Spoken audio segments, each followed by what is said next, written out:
So what is going on, guys? I am Black Ops Amazing. Welcome back to another video where today we are going to be taking a look at my top 10 best pack-a-punched weapons in Black Ops Cold War Zombies. As always with any video of this type, I have to say this, these are all in my opinion. These are from my playstyle, how I play the game, and the experience I've had so far with all of these weapons. And with all of the different ways that you can upgrade weapons via the upgrade machine or the pack-a-punch, and also being able to put your own attachments on them, depending on how you've got your gun set out, maybe they'll be a little bit better or worse for you than they are for me. There is a lot of variety in the game this year, but I'm basing this list just off a single pack-a-punched weapon. I haven't changed any of the attachments on them. So this is my list for the top 10 pack-a-punched weapons in the game. And coming in at number 10, this one was very difficult because there's more than 10 weapons that I think are great papped. So there's a few that didn't make it onto this list. One of those that I want to give a special shout out to is the knife. It is really good. You can pack a punch it, and it is a one knife kill up until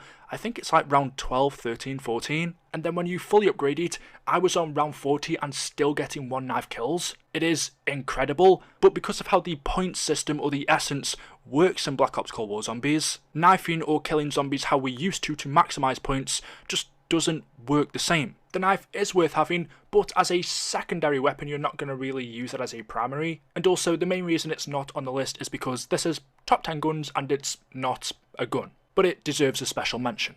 With that out of the way, let's get into my number 10 weapon. I don't know how you pronounce this, but it is the Yagawu. That sounds totally wrong, don't rip me in the comments. You will see from the gameplay all of the weapons are on the first pack-a-punch stage, and some of them are higher or lower upgrades than the others. But that's just for the gameplay. I have tried them all on the same setting and all max pack-a-punched, and this weapon for me had to make it onto this list. You can see we are at round 2, which isn't too difficult in this footage. The scope I have on it here I'd prefer not to have, but it's actually a really good weapon. In terms of damage, it's not super high hitting like other weapons are, but what makes up for that is its high fire rate. I will say because of that it does run out of ammo quite quickly, but that's not really an issue in this game. You can purchase as much ammo as you want. So yeah, I've got nothing else to say. If you find this weapon in the box, definitely it's worth trying out. Moving into number 9 is the Stoner. This is the only LMG on this list. I would also say the only LMG worth using in this game. Before in Zombies, BO4 or BO3, BO2 even, I always thought LMGs were pretty good because there is always one or two locations on a map where you can just camp it out. You can sit in a corner and an LMG is always going to be good for that. You don't need to move around because it's a heavy weapon. But with D Machine, it's very spacious. From what I've seen, most people just train near the plane area. So having a heavy weapon slowing you down, I don't think's the best for this map. But if you're going to use one, the Stoner is definitely the best out of the bunch. Unlike the MG, it has a fast fire rate. With it being a machine gun, as you would expect, it has lots of ammo. The pack-a-punch version of it is called the Cybertropic Thunder, and I do have some footage of it compared to the RPK. The RPK is awful compared to this, and you will notice the damage I'm getting here, even though the one in the footage is a legendary weapon. On round 32, we're getting around 900 critical damage, which is very, very high. Even when it's just a common weapon, it's still really good. So if you're going to get an LMG, definitely get the Stoner. Moving on down into number 8, we have the M16. Now this is a strange one in its own right. It probably could have gone further down into this list, maybe at number 6 or 5. It's a great weapon, but the only problem for me is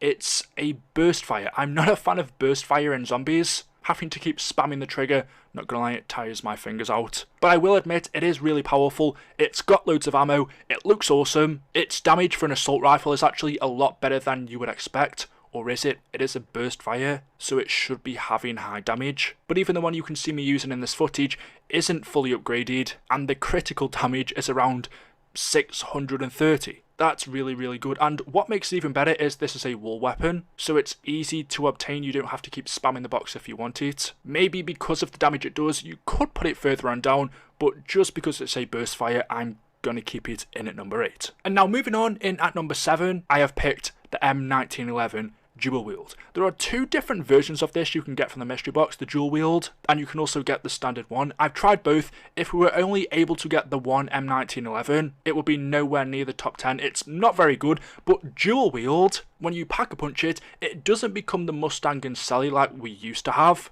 Then again, I don't think I'd want that weapon to return just because of the explosive damage. After using the grenade launchers, us not having PhD flopper anymore, I'd probably down myself more times than I'd like to admit. But the dual wield, it's actually really good. Not amazing, and you do have to be up close to the zombies to kill them, but it's fun, and let's not forget, it is a staple weapon in zombies. This was always the starting weapon that we'd have. Now in Black Ops Cold War you can start with whatever weapon you want, but I'm glad that this is still in the game for that nostalgia vibe, and for anyone who wants to use it. Okay, it's not the Mustang and Sally anymore, it's now called the Pain and Suffering. It's not what it used to be, but it's still usable. And also the closest weapons you can compare these to are the dual wield magnums, but for me they shoot way too slow. They are powerful, but they're nowhere near as accurate as these, and the amount of shots you can get off on the M1911 by the time you get shots off on the magnums, these for me are a lot more effective. Next up in at number 6 is the Milano. I think that's how you pronounce it.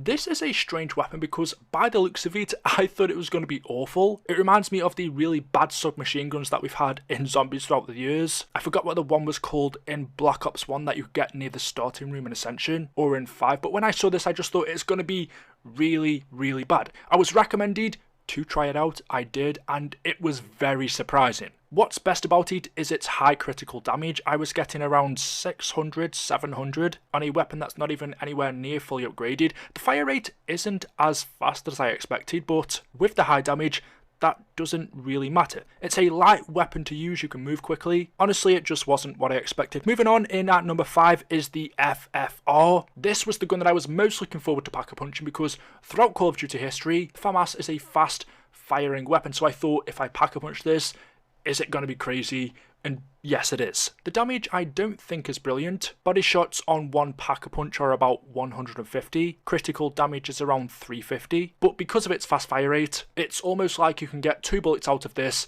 by the time you can get 1 on any other weapon. Plus, it's just really fun to use. It's quite unique in how it works. A lot of weapons in the game feel very samey, but this one doesn't. It's probably the most fun weapon out of any on this list. And then next in at number 4 we have the Hauer 7. I think that's how you pronounce it, that's probably wrong. Or when you pack-a-punch it, it's called the Orion 777. There are many reasons why this comes in at number 4. First off, it is one of the first weapons you can purchase off the wall. Obviously you can also choose it as a starting weapon, but any weapon that's on the wall, it's easy to obtain ammo, even though there are weapon stations. But the shotguns in this game for some reason just feel so much overpowered compared to the other ones. In Zombies, I've never really been a big fan of shotguns, whether that's because of how the point system works or just because they weren't very good. Shotguns in Cold War Zombies though, and I think you all know where the Spaz 12 is going to come in this list, they're just really good. This one isn't as good as the Spaz, but it's coming in at number 4. And actually, on the earlier rounds, if both the Spaz and this were unpack-a-punched, I would take this over the Spaz 12. So that's where it ranks for me. And talking about the Spaz, that comes in next at number 3. I've just given you a full overview of it, so I don't feel like I have to say anything else. This is the best normal weapon in the game. I'm sure you've all seen every YouTuber using it. There's a reason for that. And then in at number 2, I have picked, and this was a difficult decision, but I've picked the Dye Wonder Weapon. Now you can get different variants of it. I didn't want to be specific. If I had to, I would pick the electric version, but I don't want to give 4 out of the 10 slots to the Wonder Weapon, so if we just had to rank it as 1, it comes in at number 2. And if I've got to pick one version of it, it is the electric version, just because it's the best weapon in the game for taking out the boss zombies. So you're thinking, what is number 1 then? And it's the ray gun. There is a reason why Treyarch nerfed this weapon on day 1. It was hitting so much damage that it was overpowered. They've nerfed it now. Yes, it's not as good as it first was, but I'm still putting it in at number 1 because I think it's the best weapon in the game for taking out boss zombies. Also the fact that unlike the electric version of the Wonder Weapon, you don't have to do part of an Easter egg to get it. You can get it from the mystery box, although it's quite rare. Maybe I'm being a little bit biased because the Wonder Weapon is an OG gun, but I'm just so happy to see that it's viable again. The ray gun's back. So there we go guys, that is my top 10 pack-a-punch weapons in Black Ops Cold War Zombies. Let me know what you think and what your list is in the comment section below. As always, hopefully if you enjoyed today's video, if you haven't know what to do, drop a like rating, that really does help. Make sure you are subscribed to stay up to date with the latest videos on the channel, and as always I will see you in the next video. Until then, goodbye.